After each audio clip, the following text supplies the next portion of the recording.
पहले तो था कि प्राइमरी तक स्कूल बंद कर दिए गए, अब तो जो है तमाम जो तालीमी इदारे हैं उनको बंद कर दिया गया है और जो एजुकेशन हमारा सिस्टम है वो अब रिलाई कर रहा है ऑनलाइन स्टडी की बेस पर। तो ये किस तरह से काम चलेगा? कोई भी मसला आता है, हमारे स्कूल ही सबसे पहले क्यों बंद कर दिए जाते हैं? देखिए, ये बहुत अलमिया है कि जो लोग तो विक्टिम हैं उन अदालती करप्शन की नजर हो चुके हैं, जिनकी वजह से अपनी उनकी सेहत जो है वो इस वक्त खतरनाक सूरत हाल से दो चार है। बजाय इसके कि उन जिम्मेदारान के खिलाफ कोई एक्शन लिया जाता, उल्टा जो विक्टिम है उसके निशाने पे हैं उनके वो एक एडिशनल जो है सजा दी जा रही है। और ये बड़ी अफसोसनाक बात है कि आज ये पहली मरतबा ऐसा नहीं हुआ। हम 12-15 सालों से लगातार यही एक चीज देख रहे हैं कि मुसलसल हर साल ये चीज होती है। लेकिन अफसोसनाक खबर ये है कि इस साल माजी की बानिस्बत ज्यादा बुरे तरीके से जो है ये सिलसिला शुरू हुआ है और इसके जो मुताबिकीन है वो माजी की बानिस्बत ज्यादा जो है वो उससे मुतासर हो रहे हैं। और खास तौर पे अभी जो लेटेस्ट जो भी आपने बल्कि खुद भी स्टैट्स जो शेयर किए हैं नाजरीन के साथ, ये बहुत अलार्मिंग है। कहाँ शुरू में इस लाहौर से ये स्टार्ट इन्होंने की और अब देखते ही देखते वो आधा पंजाब अमलन ये बंद कर चुके हुए हैं। बाकी का जो है पंजाब वो रावलपिंडी और इस्लामाबाद तक इसके असरात फैल चुके हैं, सरगोदा तक फैल चुके हैं। और जो इतलात आ रही हैं वो ये आ रही हैं कि इसका दायरा कार वसी करते हुए मुकम्मल लॉकडाउन की तरफ जो है वो भी जाया जा सकता है। 8 बजे के बाद इन्होंने मार्केट चलें बंद की या दूसरे इकदाम किए, लेकिन असल जहां प्रॉब्लम थी उसको अभी तक एड्रेस नहीं किया गया। गवर्नमेंट के अपने स्टैट्स ये बता रहे हैं कि जो ट्रांसपोर्टेशन का असल इशू है उसकी वजह से कोई 83% जो है वो स्मोक का इशू है, जबकि उस पर हम देख रहे हैं न माजी में और न मौजूदा गवर्नमेंट ने कोई अमली कदम उठाया है। और सबसे इंपॉर्टेंट चीज ये कि जब आप खुद से ही ग्रीन एरियाज खत्म करेंगे, आपने बागात खत्म किए, आपने जो है ग्रीन जो रोड्स थी जो मशहूर थी, बल्कि लाहौर तो मशहूर था अपने बागात की वजह से, और इसी तरह से पूरे पंजाब में ग्रीन एरिया तो बहुत ज्यादा था, लेकिन हाउसिंग सोसाइटीज की बेहंगम तरतीब देते हुए, वुसअत देते हुए उन्होंने इतना बुरी तरीके से इसको मुतासर किया है कि जिसके असरात अब आप दिखाई दे रहे हैं। आपने जो बात की है ना ऑनलाइन एजुकेशन की, ये उससे बड़ा संगीन मजाक इस कौम के साथ, इस बच्चों के साथ कि आप ऑनलाइन तालीम आपकी है ही नहीं, आपके पास इंफ्रास्ट्रक्चर नहीं है। अलीट तबका जो है जो कि इस मुल्क का हुक्मरान है उसके पास वो फैसिलिटी अवेलेबल है जो महज 1 से 2% है। तो बाकी जो मेरा 98% ट्रू पाकिस्तान है उसके बच्चों को जो उसका आईनी और कानूनी हक है 25A आर्टिकल, उसको आप किसी भी सूरत में सस्पेंड नहीं कर सकते हो।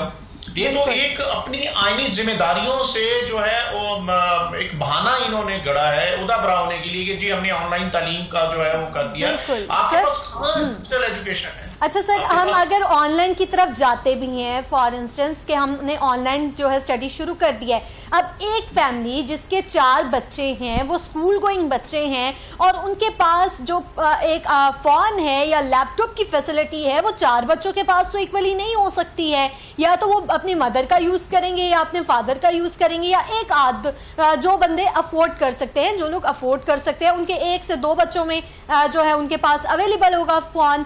तो फिर किस तरह से ही मैनेज करेंगे? क्या एक बच्चा पहले पढ़ रहा है तो ऑनलाइन क्लासेस का तो पर्पस ही समझ नहीं आ रहा है, लोग किस तरह से अफोर्ड करेंगे? बच्चे किस तरह से, अब मैं ये देख रही हूँ कि अमूमन जो बच्चे हैं वो क्या कर रहे हैं कि अपना उनका टाइम वेस्ट हो रहा है।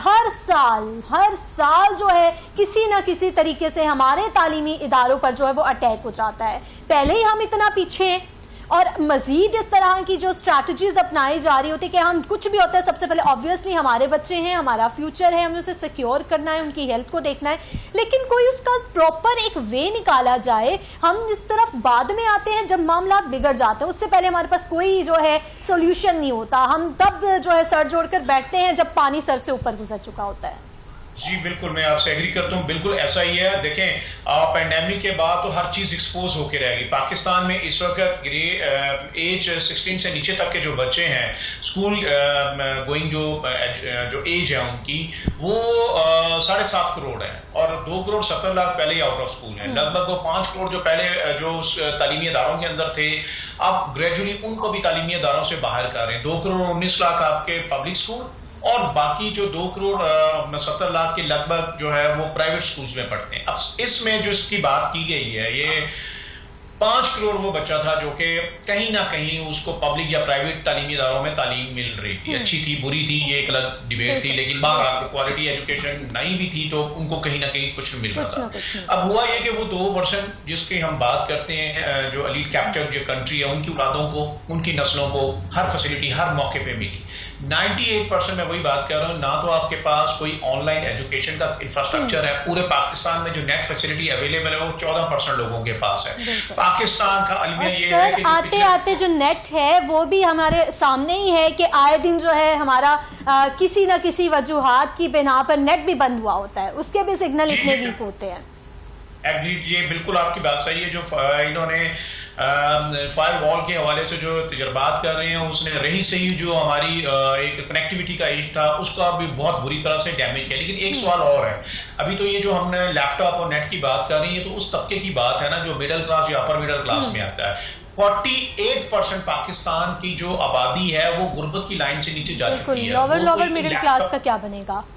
और उनका सोचे ना, वो भी तो हमारे बच्चे हैं, वो जो आउट ऑफ स्कूल बच्चे, हम तो उनकी बात कर रहे हैं। तो ये तो जो स्कूल के अंदर थे, इन्होंने उनका जो दरवाजा बंद किया, और अब ये दरवाजा अलार्मिंग सिचुएशन ये है, ये तो अभी इब्तदा है। अभी जिस तरह अभी आपने भी जिसकी तरफ निशानदेही की, पहले इन्होंने स्कूल एजुकेशन को हिट किया, उसके बाद इन्होंने कॉलेज की साइड पे फर्स्ट ईयर सेकेंड ईयर को भी बंद किया। अब इनका इरादा जो है यूनिवर्सिटी एजुकेशन में है। फिर जब ये यूनिवर्सिटी एजुकेशन को बंद करेंगे तो आपका पूरा मुल्क अमलन जो है तालीम के लिए जो है दरवाजे बंद हो जाएंगे। तो मैं ये सवाल करता हूं, भाई मेरा बच्चा जो है या मेरा एक आम इंसान का जो बच्चा है, उसका क्या कसूर है कि जिसने माहौलियात की को बर्बाद किया? उनको क्यों नहीं आज तक किसी को आपने फिक्स किया?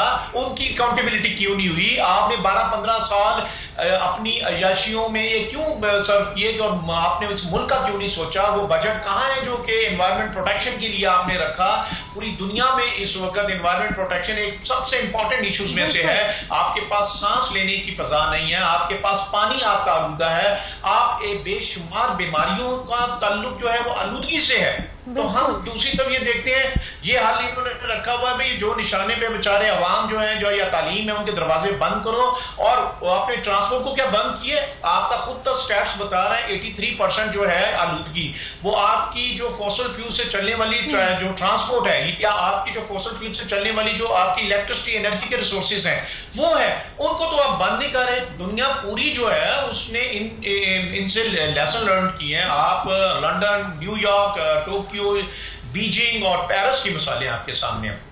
उन्होंने एक वक्त बहुत सी हलाकतों का भी सामना किया इसी इशू की वजह से, लेकिन आज उनके एनवायरनमेंट जो है दुनिया के टॉप लेवल पे प्रोटेक्टेड एनवायरनमेंट है। लिहाजा ये बहुत एक अलार्मिंग सिचुएशन है, रिव्यू किया जाना चाहिए इसको। बिल्कुल। और सर हमारे यहाँ तो मसला यही है ना, हमारे तो लॉन्ग टर्म गोल्स ही नहीं होते। अभी आपने बात की कि हमने जो लाहौर है उसका जो इंफ्रास्ट्रक्चर बना दिया है, उसको बहुत जो है फैला दिया है, हमारी बिल्डिंग्स बन गई हैं, बड़े बड़े यहाँ पे जो है कॉर्पोरेट सेंटर्स बन गए हैं, हमारे बिजनेस जो है वो वास्ट हो गए हैं। लाहौर में वो सब चीजें हैं, हमारा फॉरेस्ट कहाँ है, हमारे प्लांट्स कहाँ हैं? जिस एनवायरनमेंट में हमने सांस लेना है, क्या हम इस लाहौर की बात करते थे कि लाहौर लाहौर है? आज हम इस टर्म को यूज करने के भी हम काबिल नहीं रहे, वो एक नेगेटिव टर्म हो गई है। अब जैसे हमने बात की फॉरेस्ट की, आर्टिफिशियल फॉरेस्ट की जानिब क्यों नहीं आते? बच्चों को इसमें क्यों नहीं इन्वॉल्व करते? हमारे पास जो है 65% हमारे पाकिस्तान का यूथ है, तो हम उसको क्यों नहीं लगाते? उनसे क्यों काम नहीं लेते? जब हम बच्चों के माइंड में कोई चीज इंजेक्ट करते हैं, उनको किसी एक्टिविटी में इन्वॉल्व करते हैं, तो उसका एक बहुत पॉजिटिव रिजल्ट आता है। अभी हम बात कर लें तो आज हर घर में जो है कैबिन्स लगे हुए हैं, हम लकड़ियां काट काट कर चले, लाहौर में नहीं तो जहां अब हैं हम उनको भी खत्म करने के दाने पर मौजूद हैं, हम उनको भी खत्म करना चाह रहे हैं। हमारा लाइफस्टाइल ऐसा बन चुका है, वो लकड़ी जिसके ऊपर दरख्त जो है वो पत्ते लगते हैं जिसकी वजह से हम सांस ले सकते हैं, अब वही दरख्त काट काट के हमारे जो घर हैं उनको वो डेकोरेट करने के लिए हम यूज कर रहे हैं। हमारे घर के किचन कैबिन्स देख लिए जाए वो वुड बेस्ड है, हमारे घर पे वुड जो है कारपेट हम बिछाने की जानिब जो है अपना वो कर रहे हैं। हमारे पास हर चीज जो हम चाह रहे हैं कि हमारा जो घर है आलिशान जिसको हम बनाना चाह रहे हैं वो लकड़ी जो है उसमें इस्तेमाल हो। तो क्या वो लकड़ी जो हम अपने घरों में इस्तेमाल कर रहे हैं अगर वो कहीं बाहर उगी हुई हो तो वो हमारे लिए सांस लेना बेहतर नहीं होगा? उन बड़े आलीशान घरों का, उन ऑफिसेस का हम क्या करेंगे जब हमारा जो वर्कर वहां पे मौजूद है, जो हमारे लोग हैं, जो हमारी यूथ है वो सेहतमंद ही नहीं है, वो सांस लेने के लिए उनके पास जो है फिजाई क्लीन नहीं है। मैं बिल्कुल आपसे इन तमाम बातों से एग्री करता हूं। बड़ा जबरदस्त आपने इसका कंप्रीहेंसिव एक एनालिसिस किया है और यकीनन ये वो तमाम एलिमेंट्स हैं जिनके वो फैक्टर्स हैं जिनकी वजह से आज पाकिस्तान का जो एनवायरनमेंट है पूरी दुनिया के अंदर उन बदतरीन एनवायरनमेंट्स में तस्वर हो रहा है जो कि सिर्फ रीजन में नहीं पूरी दुनिया में है। नंबर 1, 2, 3 में ये हमारी पोजीशन और स्टैंडिंग आ रही है। अभी तो हम बात लाहौर की कर रहे थे, अभी जो स्टैट्स आ रहे हैं आप राजनपुर में भी देखेंगे, ये जंगलात को आपने पूरी दुनिया में है कि मिनिमम 5 से 10% जो है आपके एरिया का होना चाहिए। एक वक्त यह था जब पाकिस्तान बना था ये लगभग 20% प्लस हमारे जो थे फॉरेस्ट मौजूद थे, इसको लिबरेटली खत्म किया गया है। अभी आप जंगलात की बात कर रही हैं, अभी तो हम उन ग्रीन एरियाज की बात कर रही है। लाहौर आपको याद होगा रूरल एरिया भी था, अर्बन एरिया भी था। अब इन्होंने जो रूरल एरिया है उसको मुकम्मल खत्म कर दिया। जो हाँ आपके बड़े खूबसूरत जो बागात भी थे लाहौर के अंदर उसको भी खत्म करके हाउसिंग सोसाइटीज में कन्वर्ट किया गया है। और दूसरी तरफ पूरी दुनिया चली गई ग्रीन एनर्जी की तरफ। आप देखें फॉसिल फ्यूल्स को कंडेम किया जा रहा है, इलेक्ट्रिक कार्स और इलेक्ट्रिक ट्रांसपोर्ट इन चीजों को क्या रहे हैं। पब्लिक ट्रांसपोर्ट है पूरी दुनिया के अंदर रहा है। सर सबसे बड़ा मसला ही हमारी ट्रांसपोर्टेशन का है। अगर हमने अभी इनिशिएटिव नहीं लिया, अपनी ट्रांसपोर्ट को हम इलेक्ट्रिक की जानिब नहीं लेकर आए तो ये सूरत हाल काबू में नहीं आने वाली। सबसे पहले तो हमें इसी चीज पर काम करने की जरूरत है कि जो आपने अभी बात की कि 83% स्मोक की वजह ही हमारी ट्रांसपोर्टेशन है, तो हमने सबसे पहले इसी पर काम करना है कि हम अपनी ट्रांसपोर्ट जो है उसको बेहतर करें, इलेक्ट्रिक ट्रांसपोर्टेशन की जानिब आएं और अपने जो गाड़ियां अभी एकदम ऑब्वियसली जो प्लान्स होते हैं इस तरह के वो लॉन्ग टर्म होते हैं, वो एकदम से उसके रिजल्ट हमें नहीं मिलते, लेकिन उसका स्टार्ट जो है वो हमें अभी से लेना होगा। ये नहीं कि 2 महीने बाद अल्लाह ताला जो है हम पे रहम करे, बारिश हो, स्मोक का जो ये है इतना ज्यादा एयर क्वालिटी इंडेक्स है ये भी किसी सूरत जो है वो कम सतह पर पहुंच जाए, लेकिन इसके बाद क्या 2-3 महीने बाद हम फिर खामोश होकर बैठ जाएंगे? अभी तो हम सारे इसको हाईलाइट कर रहे हैं एंड आफ्टर 2-3 मंथ्स ये टॉपिक ही गायब हो जाएगा, इसको कहीं हाईलाइट ही नहीं किया जाएगा।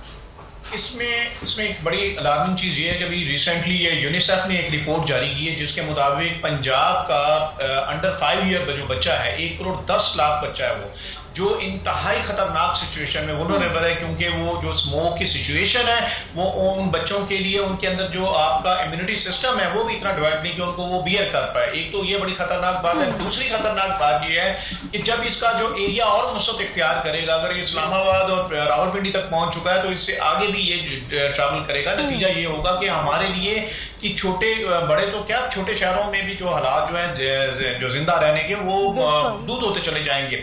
और सबसे बड़ी बात है कि आपके पास हॉस्पिटल के अंदर फैसिलिटीज नहीं है कि इन इतने ज्यादा बड़ी तादाद में जो अफेक्टेड लोग होंगे उनको कोई आप उनको हेल्थ फैसिलिटीज दे सकें। और आपको ये भी यकीनन इस बात को भी आगाह होंगे कि यूनिसेफ ने एक रिपोर्ट जारी की थी कि अगर डिसकंटिन्यूटी ऑफ एजुकेशन मुसलसल रहती है तो एक बच्चे की जो लाइफ एजुकेशन लाइफ एकेडमिक्स है उसके ऊपर 5 to 7 ईयर जो है वो असरात मुरतब होते हैं। तो एक ऐसा मुल्क जहां पे हम बच्चियों की तालीम में बहुत ज्यादा पीछे हैं। और फिर यूनिसेफ की एक और रिपोर्ट है, यूनाइटेड नेशन की वो रिपोर्ट है जिसमें उन्होंने बड़ा वाज़ेह तौर पर पाकिस्तान आज की तारीख में भी डेवलप्ड कंट्री से एजुकेशन के अंदर तालीम के अंदर 50 साल पीछे है। तो ऐसा मुल्क जो 50 साल पहले ही पीछे है मजीद उनको आप 10-15 साल पीछे लेके जाना चाहते हैं और आप जानबूझ के इसलिए इस पे तवज्जो नहीं देते, चाहे वो हेल्थ फैसिलिटीज हैं, चाहे एजुकेशन है, चाहे एनवायरनमेंट है, चाहे साफ पानी का मसला है, कि वो एक आम इंसान का मसला है। तो आप अगर आम इंसान को इंसान नहीं समझते या पाकिस्तानी होने का हक नहीं देंगे तो याद रखें ये आइन की खिलाफ वर्जी है। और जो आइन की खिलाफ वर्जी है उसमें आइनी हवाले से बहुत क्लियर उसमें सेक्शन दिए हुए हैं, आर्टिकल्स दिए हुए हैं कि जो हुकूमत जो है वो जानबूझ के अपनी आइन की पासदारी नहीं करेगी तो उसके कॉन्सिक्वेंसेज हैं। लेकिन हमें उम्मीद है और हम ये अपील भी करते हैं अपने चीफ जस्टिस से, आर्मी चीफ से, प्राइम मिनिस्टर और तमाम चीफ मिनिस्टर से कि इसमें बड़ी एक कम्प्रीहेंसिव जो है एक प्लानिंग ना सिर्फ की जाए बल्कि उसको इंप्लीमेंट किया जाए। आप ग्रीन एरियाज बढ़ाएं, आप ग्रीन एनर्जी रिसोर्सेज को जनरेट करें, आप अपने मुल्क के अंदर जो हेल्दी एनवायरनमेंट है उसको क्रिएट करें, बच्चों को उनकी तालीमी हक दें और तभी ये मुमकिन हो सकेगा जब आप इंटरनेशनल लेवल के स्टैंडर्ड्स को मीट करेंगे। बिल्कुल। और सर एक बच्चा जो अब स्मोक की वजह से इन्फेक्शन का जो है शिकार हो चुका है, अब वो चाहे भी तो उस तरह से कंसंट्रेट नहीं कर पाएगा अपनी स्टडी पे। एक तो वो स्कूल के एनवायरनमेंट से हट गया, घर के बेड पर आके पढ़ने पे ये उसको माहौल मिल गया है कि अब आपने जो है मोबाइल फोन से या लैपटॉप से या किसी भी और डिवाइस के थ्रू आपने स्टडी करनी है।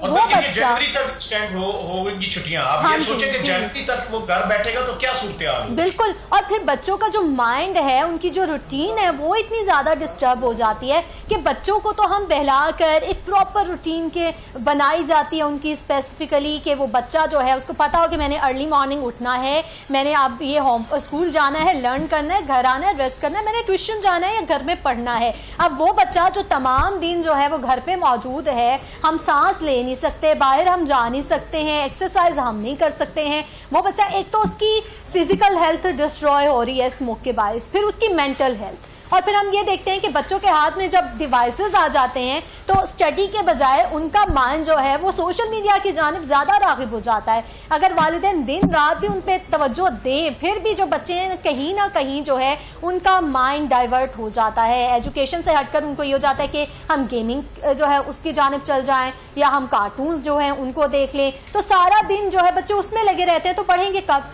एक ये बहाना है कि ऑब्वियसली ये एक चीज, ये फैक्ट है कि हर बंदे के पास इतनी फैसिलिटी मौजूद नहीं है। नेट नहीं है मम्मा, आज नेट नहीं है, आज नेट स्लो है, काम जो है होमवर्क आज तबीयत नहीं ठीक है वो कल पे कर लेंगे, तो सब कुछ डिस्टर्ब है। और एक बच्चे की जब रूटीन डिस्टर्ब हो जाती है, उसका जो माइंड है वो डाइवर्ट हो जाता है, तो वापस उसको स्टडी में लाना बहुत मुश्किल हो जाता है। जी बिल्कुल, आपकी मैं बात से बिल्कुल एग्री कर रहा हूँ। देखें, जब आपका एक प्लान जो बज़ाहिर दिखाई दे रहा है और हमने माजी में भी देखा है, ये एक्सटेंड करते करते अगर ये जनवरी तक आप इसको ले जाएंगे, बच्चा वो घर बैठेगा, तो जब घर बैठ के वो कोई पॉजिटिव जो एक्टिविटीज में इन्वॉल्व नहीं होगा। अगर आप उसको घर की चार दीवारी में कैद करेंगे, वो कैद नहीं रहेगा, वो बाहर निकलेगा, 2-3 चीजें वो करेगा, या तो अपना वक्त जो है वो फजूलियात में जो है सर्व करेगा, या फिर वो अगर नेट के थ्रू भी जाएगा तो हमारे कोई जो डिजिटल लिटरेसी इस लेवल की नहीं कि उसको बच्चे को इस बात की आगाही हो कि कौन सी बेहतर चीज है, कौन सी चीज बेहतर नहीं है उसके एजुकेशन के लिए।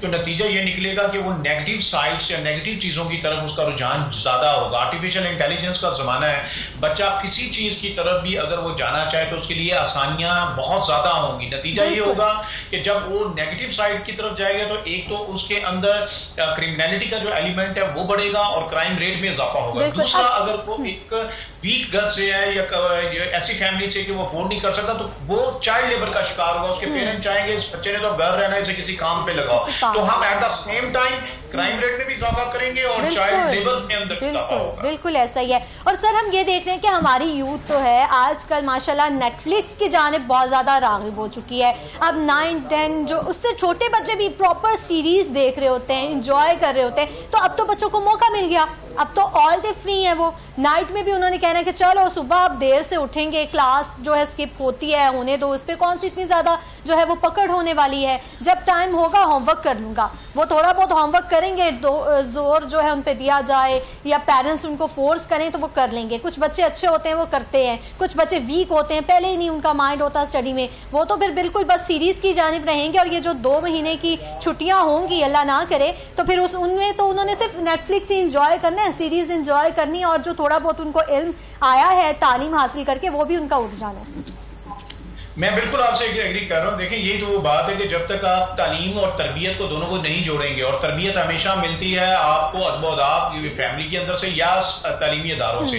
तालीमी इदारों को अगर आपने बंद कर दिया, और फैमिलीज आज के दौर के अंदर इतने मसरूफ हमारे पेरेंट्स हो चुके हैं कि उनके लिए अपनी औलाद के लिए शायद उस तरह से टाइम देना आसान नहीं है जिस तरह हमारे बुजुर्गों ने हमें टाइम दिया। तो इन हालात में जब आपने बच्चे को एक मादर पितर आजादी दी, उसको उसके हवाले कर दिया, तो वो जब तालीमी इदारों से तरबियत नहीं पा रहा, घर के अंदर भी जो नेट के नाम के ऊपर जो कुछ चल रहा होता है या वो देखेगा, या फिर घर से बाहर अगर वो अपना गली मोहल्लों में या ग्राउंड्स में रहेगा, तो उसकी सेहत, उसकी ज़हनी जो सलाहियत है वो मुतासिर होगी। और फिर मैं वही बात कहूंगा कि ओवरऑल आपकी पास स्ट्रैटेजी क्या है? इस इतनी बड़ी जो 2 करोड़ 70 लाख के आउट ऑफ स्कूल बच्चे हैं, आपने 7.5 करोड़ बच्चों को आउट ऑफ स्कूल कर दिया। फिर इसके लिए को आपका फ्यूचर प्लान है कि यार ये आज का मसला है, नेक्स्ट हल हो जाएगा? No, you don't have any idea and plan. तो आप क्या करेंगे? आप आने वाले अगले 10-15 साल, आज भी अगर ये प्रेपरेशन शुरू करें तो 10 से 15 साल चाहिए इसको ओवरकम करने के लिए। बिल्कुल ऐसा ही है। ऐसा नर्व्स को समझें,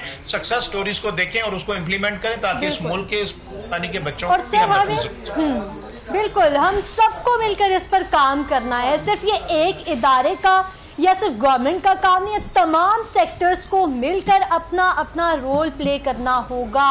चाहे वो पेरेंट्स हैं, चाहे वो ट्रांसपोर्टेशन है, चाहे हमने आर्टिफिशियल फॉरेस्ट जो है उन पर काम करना है, चाहे हमारा हेल्थ सेक्टर है, हर इंसान को, हर इदारे को मिलकर काम करना होगा, सोचना होगा।